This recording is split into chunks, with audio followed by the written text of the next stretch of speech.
I've been asked to say a few words about the religious faith of America's founders and why it matters.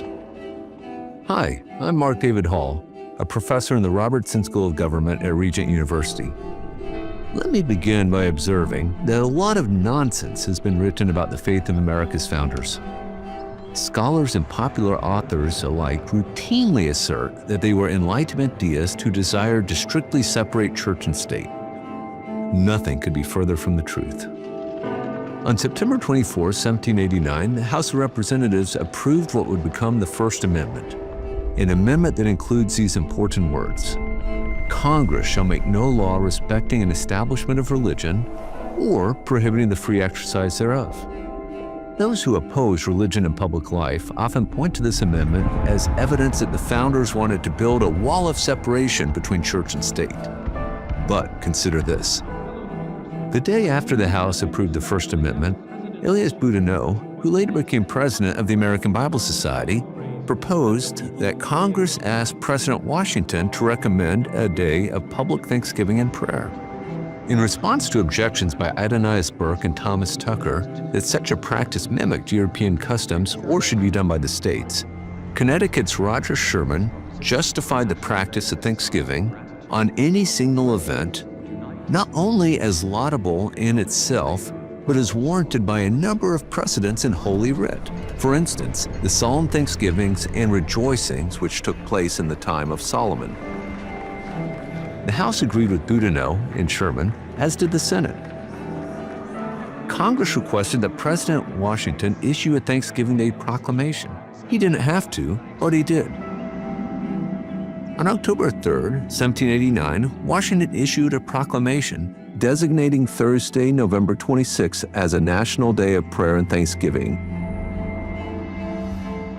Whereas it is a duty of all nations to acknowledge the providence of Almighty God, to obey His will, to be grateful for His benefits, and to humbly implore His protection and favor, I do recommend the people of these states to the service of the great and glorious being who is a beneficent author of all the good that was, that is, or that will be, that we may then unite in rendering unto Him our sincere and humble thanks, and also that we may then unite in our most humble offerings and prayers and supplications to the great Lord and ruler of nations, and beseech Him to pardon our national and other transgressions, to enable us all, whether in our public or private stations, to perform our several and relative duties properly and punctually, to render our national government a blessing to all people. President Washington encouraged prayer, but he did not attempt to compel it. America's founders saw nothing wrong with civic leaders endorsing religious practices like prayer, but they had also come to a consensus that there must be no compulsion in matters of faith. In the late 18th century, 98% of Americans of European descent were Protestant, 2% were Roman Catholic, and there were about 2,000 Jews in 4 American cities. Although it is often claimed that many of the founders were deists, that label may be applied to only a handful of individuals. Now, Protestants are people of the book, that is, the Bible. So if faith was important to the founders, one would expect them to make significant use of the scriptures in their political writings. And they did. Donald Lutz conducted an impressive study of the pamphlets, articles, and books on political subjects in late 18th century America. The study found that the Bible was cited far more often than any other book, article, or pamphlet at the time. Indeed, the founders referenced the Bible more than all European authors combined, 34% to 22%. Think about that, 34% of all citations are to the Bible alone, only 22% to Enlightenment thinkers such as John Locke, Montesquieu, or Adam Smith. Did the founders' religious convictions make a difference in the creation of America's constitutional order? Absolutely they did. The Declaration of Independence. Its central paragraph relies on a theological claim. We hold these truths to be self-evident, that all men are created equal, that they are endowed by the Creator with certain unalienable rights, that among these are life, liberty, and the pursuit of happiness. For almost all of the founders, God is the source of natural rights, and it is a primary duty of government to protect these rights. Many Enlightenment thinkers in the era supported a strong centralized government run by experts. But America's founders would have nothing to do with this because they believed that humans are sinful. In Federalist 51, James Madison observed that if men were angels, no government would be necessary. If angels were to govern men, neither external nor internal controls on government would be necessary.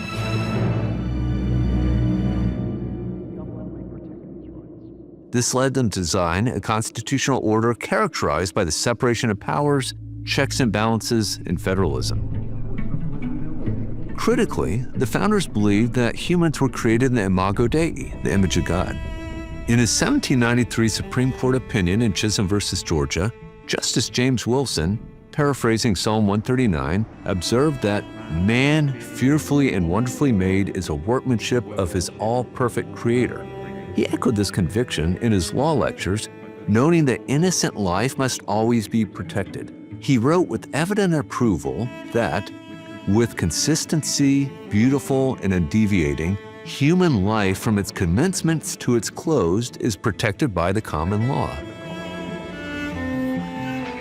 Many founders were also coming to recognize that slavery fundamentally undermines the idea that all humans are created in God's image, and so they were coming to oppose it. This is why the Confederation Congress passed and the First Federal Congress reauthorized the Northwest Ordinance, a law that prohibits slavery in the territories, which became the states of Ohio, Michigan, Indiana, Illinois, Wisconsin, and part of Minnesota. As well, 8 states north of Maryland abolished or put slavery on the path to extinction between 1777 and 1804. Finally, the founders understood the Christian faith to require the robust protection of religious liberty for all. This is illustrated well by George Mason's draft of Article 16 of the Virginia Declaration of Rights, which reads, that as religion, or the duty which we owe to our divine and omnipotent Creator, and the manner of discharging it can be governed only by reason and conviction, not by force or violence, and therefore that all men should enjoy the fullest toleration in the exercise of religion according to the dictates of conscience, unpunished and unrestrained by the magistrate. Note how Mason's provision is grounded in the duty which we owe to our divine and omnipotent Creator. Now, this is not a bad provision, but James Madison, in his first significant public act, objected to the use of the word toleration in the article, believing that it implied that religious liberty was a grant from the state that could be revoked at will. The Virginia Convention agreed, and Article 16, which had a profound influence on subsequent state constitutions and the National Bill of Rights, was amended to remove the language of toleration to make it clear that the free exercise of religion is a right, not a privilege granted by the state. By the end of the Revolutionary era, every state constitution offered significant protection to religious liberty. The federal Constitution of 1787 did not have a religious liberty provision per se, but Article 6 prohibits religious tests for federal office. Now, some objected that this would allow non-Christians to be elected to federal office. Federalists conceded that this was the case, and many undoubtedly thought this outcome unlikely. But fortunately, they insisted on a constitution that did not favor one religious tradition over another. Anti-Federalists thought the Constitution did not sufficiently protect religious liberty, and they insisted that a Bill of Rights be added to it. In the face of popular outcry, the first Congress proposed, and the states ratified, a constitutional amendment prohibiting Congress from making a law respecting an establishment of religion or prohibiting the free exercise thereof. This provision clearly bans Congress from creating a national church, and it goes well beyond protecting the freedom of worship. It insists that citizens have the right to the free exercise of religion. Not only did the founders understand that religious liberty must be robustly protected, they recognized that the religious convictions of all Americans must be carefully guarded. I already mentioned Article 6's prohibition on religious tests, but let me close by returning to President Washington. In 1790, he wrote a letter to the Hebrew congregation in Newport, Rhode Island. Keep in mind, there were only about 2,000 Jewish citizens in America, and they had little political or economic power. As a matter of principle, not politics, President Washington insisted that All citizens possess alike liberty and conscience and the immunities of citizenship. It is now no more that toleration is spoken of, as if it was by the indulgence of one class of people that another enjoyed the exercise of their inherent natural rights. For happily, the government of the United States, which gives to bigotry no sanction, to persecution no assistance, requires only that they who live under its protection should demean themselves as good citizens, in giving it on all occasions their effectual support.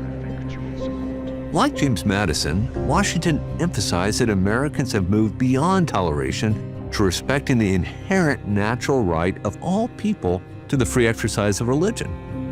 Washington closed this letter with the following paragraph: "May the children of the stock of Abraham who dwell on this land continue to merit and enjoy the goodwill of the other inhabitants, while everyone shall sit in safety under his own vine and fig tree, and there shall be none to make him afraid. May the Father of all mercy scatter light and not darkness in our paths, and make us all in our several vocations useful here, and in his own due time and way everlastingly happy." There are 9 scriptural references in this last paragraph. One of them is to Micah 4:4, which reads, "While everyone shall sit in safety under his own vine and fig tree, and there shall be none to make him afraid."